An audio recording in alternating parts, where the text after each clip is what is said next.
Assalamualaikum warahmatullahi wabarakatuh. Salam bulu tangkis. Ketemu lagi dengan saya Yogi. Di video kali ini saya bakalan sharing pengalaman memakai tarikan senar yang tinggi, yaitu tarikan senar 29 lbs. Oke, tonton terus videonya.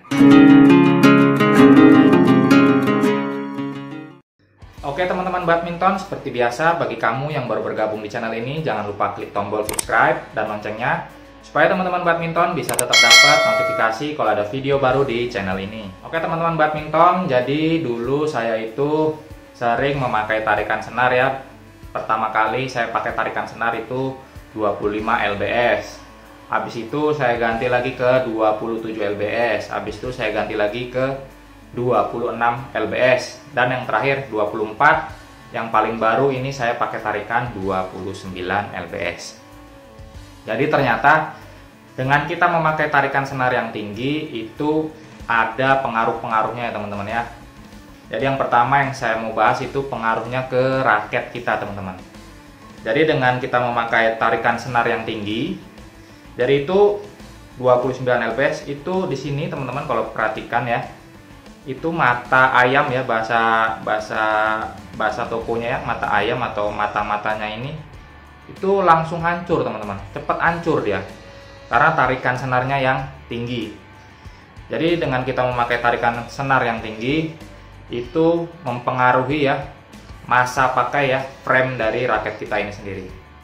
Jadi kemungkinan frame kita ini itu bakal lebih cepat rusak ya teman-teman ya, karena dia ditarik dengan tarikan yang tinggi ya, maksimum istilah katanya, tarikan yang maksimum yang boleh ditarik di raket kita. Jadi itu pasti bakal mempengaruhi masa pakai dari raket kita sendiri. Itu yang saya rasain yang pertama ya teman-teman ya, dari dengan memakai tarikan senar yang tinggi. Nah yang kedua, pengalaman saya pakai tarikan senar raket yang tinggi ya teman-teman ya, tarikan senar 29 lbs ya, di atas maksimum dari raket ini yaitu 28 lbs.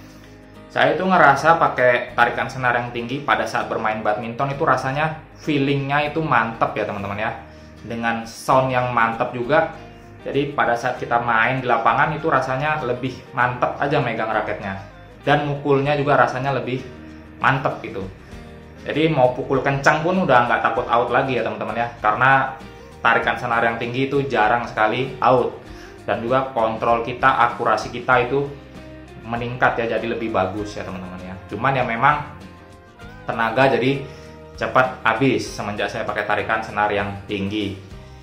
Itu perasa pengalaman saya yang kedua pakai tarikan senar yang tinggi. Nah yang ketiga itu feelingnya ya, yang saya rasakan pada saat saya pakai tarikan senar yang tinggi, untuk nyemes itu rasanya powernya agak kurang kencang ya teman-teman ya. Jadi untuk nyemes memang kurang rasanya power, yang nggak tahu tenaga saya yang masih kurang atau gimana, itu rasanya untuk nyemes kurang. Tapi giran untuk ngelob ya, untuk drive itu masih enak, masih powernya masih dapet. Tapi giran untuk nyemes dia itu rasanya memang powernya sedikit berkurang ya teman-teman, berkurang ya, drastis juga sih dibanding dengan tarikan senar yang rendah ya. Di sebelumnya, di video saya sebelumnya itu di sini itu tarikan 24 lbs, dia bisa powernya kencang ya teman-teman ya. Itu yang saya rasain dengan pakai tarikan senar yang tinggi. Nah terus pengalaman saya pakai tarikan senar yang tinggi ya, yang keempat itu kalau teman-teman mukul shuttlecock ya menggunakan raket yang stiff, yang kaku shaftnya ini, itu kalau teman-teman mukul yang nggak pakai pergelangan tangan, pakai ankle, pakai lengan dan bahu, itu bakal terasa ya teman-teman ya, lengan kita dan bahu kita itu bakal terasa sakit. Jadi kalau teman-teman udah terbiasa pakai ankle ya, dan raketnya stiff, pakai tarikan senar yang tinggi, itu nggak terlalu ya teman-teman, lebih enak juga kalau kita pakai ankle.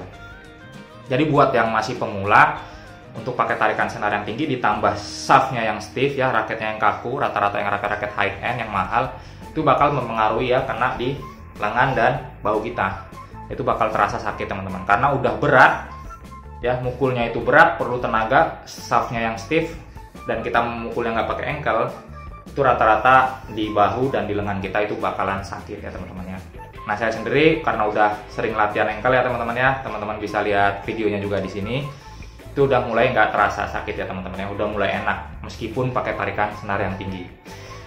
Good job. Oke teman-teman, jadi kita ke kesimpulan ya teman-teman ya. Pengalaman saya memakai tarikan senar yang tinggi. Yang pertama itu mata ayam dari raket itu bakalan cepet rusak ya. Otomatis frame dari raket kita juga masa pakainya bakal berkurang karena ditarik dengan tarikan senar yang tinggi. Apalagi teman-teman suka melakukan smash dan kalau salah pada saat memukul nggak pas di sweet spot di tengah sini ya teman-teman ya. Bisa di pinggir-pinggir sini ataupun kena di frame-nya ya. Itu bisa patah ya teman-teman ya, karena dengan tarikan tegangan yang tinggi dibentur lagi, kena lagi, mukul salah kita kena frame-nya bisa cepat patah ya teman-teman ya. Itu kesimpulan yang pertama. Nah kesimpulan yang kedua, tarikan yang senar yang tinggi itu kontrol akurasinya bagus ya teman-teman ya, cuman power berkurang. Dan kesimpulan yang ketiga, kalau teman-teman mainnya masih pemula ke menengah ya, jarang pakai ankle ya teman-teman ya, sering pakai lengan dan bahu, itu bakalan terasa sakit. Jadi buat teman-teman yang udah menengah ya, dibiasain mukulnya pakai ankle. Jadi untuk pakai senar tarikan yang tinggi itu oke. Good job. Oke teman-teman badminton, itu dia tadi ya pengalaman saya menggunakan tarikan senar badminton yang tinggi ya teman-teman ya. Terima kasih buat teman-teman badminton yang udah nonton. Jangan lupa klik tombol subscribe, like, and share videonya kalau teman-teman suka. Sampai ketemu lagi di video saya selanjutnya. Salam bulu tangkis.